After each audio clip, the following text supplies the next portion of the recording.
is a thing that does people in. What you were talking about before, you called it a dissection, that this patient had? That's what this patient had. How would you treat that? Well, you give an anticoagulant. It seems counterintuitive. You give an anticoagulant to prevent the propagation of all this thrombus and all these emboli going up, and it heals itself. There's studies now to go in and stent this, balloon and stent this, but it's usually not necessary.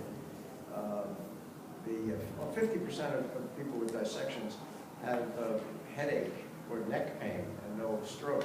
Only 50% have stroke, and this is a pretty big one, and it's not always big.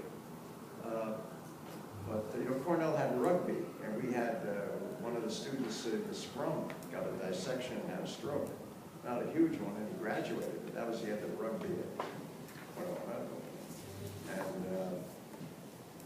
And this is it usually in 3 months it heals, and the blood vessel will open up again. You just anticoagulate the person for a few months.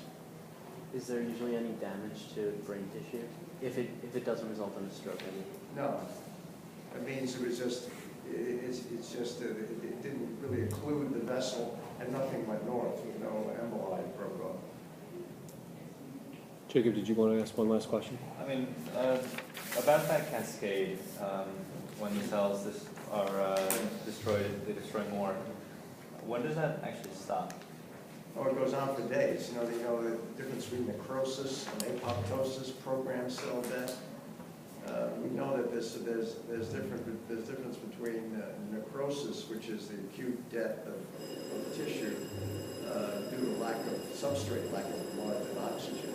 What happens in the damaged tissue is that somehow it's programmed to die. You have calcium come in, you have a release of all sorts of substances, you have the hyperactivity going on, and so for days you have programmed cell death, and that's what you're trying to stop. You have the acute necrosis, and then you have the apoptosis. Necrosis and apoptosis, which goes on for several days, and that's what you could be working, that you'd like to work on.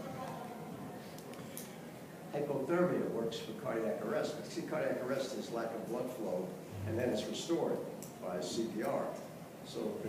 But stroke, there's usually obstruction, and you've got to get that obstruction out before everything dies.